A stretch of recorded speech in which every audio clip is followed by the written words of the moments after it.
présidente nationale du Conseil sénégalais des femmes. Ñu ñëwoon fi tey département de Kër Massar, précisément mairie Yeumbeul Sud, doon fi am benn formation boo xam ne dañu dajale fanweeru jigéen waxtaan ak ñoom ci leadership, waxtaan également ci technique communication, waxtaan aussi ci nan la ñuy mobiliser. Nag formation boo xam ne dañ ko def ci cadre antenne bi ci benn projet bu ñu am boo xam ne dañuy waajal, xam nga ñun ñëpp ñu xam nañ ne ñu ngi jëm élection locale yu 2027.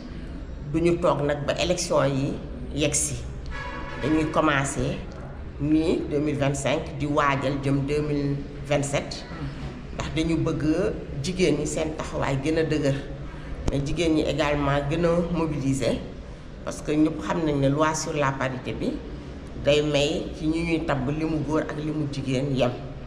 léegi nag balaa ñu fay yegg ñu waajal leen bu baax ba nga xam ne jongante yi suy waaj a jege si dinañ mën a taxawal seen bopp bu baax, dëggal seen bopp bu baax, fekk tam tàggat nañ leen ba nga xam ne dinañ mën a laaj.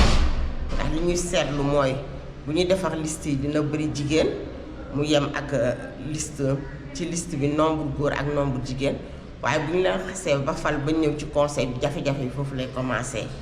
lu ci bëri jigéen ñi duñ doon maire, loolu moom ñëpp xam nañ chiffres yi. li mu jigéen yu doon maire Sénégal motul ñaar fukk ci lu ëpp juróom-benn téeméer collectivité territoriale, waaye également maire yu bëri duñ respecté parité bi. dañuy fal maire mu nekk góor, ñu ñëwaat jël góor toppal ko ci góor bi, te loi sur la parité waxul loolu. daf ne boobu maire bi doonee góor première adjointe moo war a am. léegi loolu day nekk jafe-jafe, ñu yaakaar ne bu ñu leen waajalee fii ak ñuy 2027 dina am ay coppeeku yu am ci taxawaay yi. mais est-ce que gëm-gëm bi nga xamante ni góor ñi am nañ ko ba si yenn milieu yi ñuy gis ñuy taxawaay boobu, est-ce que jigéen ñi am nañ boobu? jigéen ñi am nañ gëm-gëm bi, waaye suñu société suñu askan nu mu bindoo daa am ay réalité yoo xam ne dafa am ay jafe-jafe yoo xam ne jigéen ñi dañ koy am. donc du ñàkk a gëm, mais léeg-léeg dañ dul xam nga du ñëpp ñoo xam loi yi lan la wax. xëy na dinañ ñëw duñ xam ne loi bi dafa wax ne su góor jiitoo jigéen moo ci war a topp. donc taxawaay bi moom macha allah boo seetee ñan ñooy mobiliser, ñan ñoo ëpp ci mbooloo mi, ñan ñooy ëpp ci ñuy voté, ñëpp xam nañ ne jigéen ñi ak xale la. léegi nag xëy na ñu tàggat leen bañ gën a xam lan la loi bi wax rek, loolu moo ci des. waaw li tax ma ne gëm-gëm bi mooy dañuy gis ne élection bu ñëwee jigéen ñi ñu bëri dañuy jaar nax leen, ñëw jox leen ay t-shirt, jox leen ay car, duñ leen si ñu dem tàccu boot ñax ñu jox leen 2000 ñi ñibbi si waat seen kër. te ñoom duñ leen gis ñu jël ay responsable di organiser comme ñooñu ne ñuy organiser. man duma ko tuddee nax sax, dama jàpp ne jigéen ñi dañu généreuse. xëy na nit ñu yaree la ba nga xam ne ñun dañu tàmm toujours dañuy jàppale, parce que jigéen mooy yaay te day jàppale njaboot gi, day uuf njaboot gi, lu mu am yéene ko njaboot gi.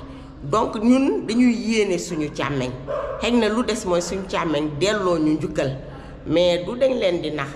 donc yéene bu ñu am la, mais foog naa tàggat bi dina tax ñu gën a xam ne war nañ gën a mën a dëggal seen bopp.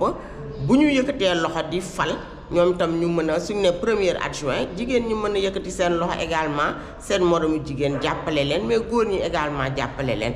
mais tam ñi nga xam ne ñooy autorité administrative yi nga xam ne ñooy installé bureau yi di gën a appliquer loi bi. loi bi dafa am décret d'application am bu leer nañ, kon sous-préfet yeeg préfet yi installé ñoom la ñuy ñaax rek ñu gën a appliquer li nga xam ne loi bi moom la wax. kon formation bi jàpp na ne dina am benn njeexital bu mu def ci jigéen ñi nga xam ne ñoo fi nekk. jàpp nañ ne formation bi dina tax ñu gën a wóolu seen bopp, su dëggal seen bopp jotee ñu dëggal seen bopp, waaye dinañ gën a am xam-xam. et puis formation bi du yem fii ak ñuy jëm 2027 du ñàkk formation yu bëri yu tax ñu gën a xam loi bi lan la wax, mais également ñu gën a am confiance ci seen bopp. Je salue le sous-préfet de l'arrondissement des Niayes. Je salue le président du conseil départemental Babacar Gueye. Je salue tous les maires du département de Keur Massar ainsi que notre honorable député maire Modou Bara Gueye qui nous a soutenus pour la réussite de cette cérémonie. Enfin, je salue tous les participants et participantes de cette rencontre de haute facture dans le département de Keur Massar. Honorable assistance, permettez-moi d'intervenir sur deux aspects.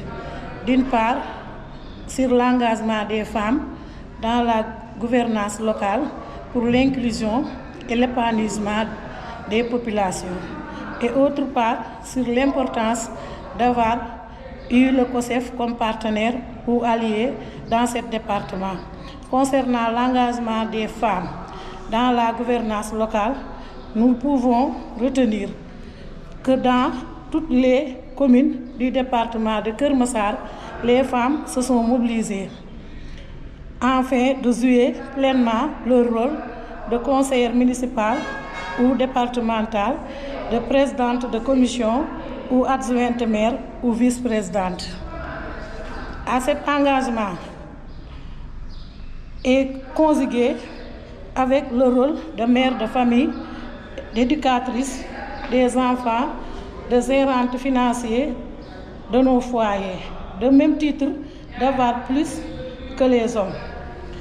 Concernant l'importance d'avoir le Conseil sénégalais des femmes COSEF dans notre département, il faut noter que depuis le 11 mars 1995, correspondant à sa date de création, le COSEF œuvre pour un Sénégal où les hommes et les femmes participent harmonieusement à leur prise de décision pour un développement durable à travers les participations politiques et citoyennes des femmes. Il est aussi un cadre d'appui aux structures de nos femmes conseillères municipales ou départementales ou des groupements de promotion féminine. Enfin, nous promouvons de même que nos groupements ou nos organisations envers une réelle égalité et équité entre les genres. Oui, à l'accès aux instances décisionnelles et gouvernance. À cet effet, nous avons besoin d'être accompagnés, renforcés pour un partenariat comme le COSEF dans les domaines de la démocratie, la maîtrise du système électoral, les techniques de communication, le leadership, la gestion des outils, élaboration et exécution du budget de l'engagement citoyen pour mieux survenir notre département et nos communes respectives. Pour avoir antenne départementale du COSEF à Keur Massar est venu à son heure, car il vient juste d'être érigé en département collectivité territoriale.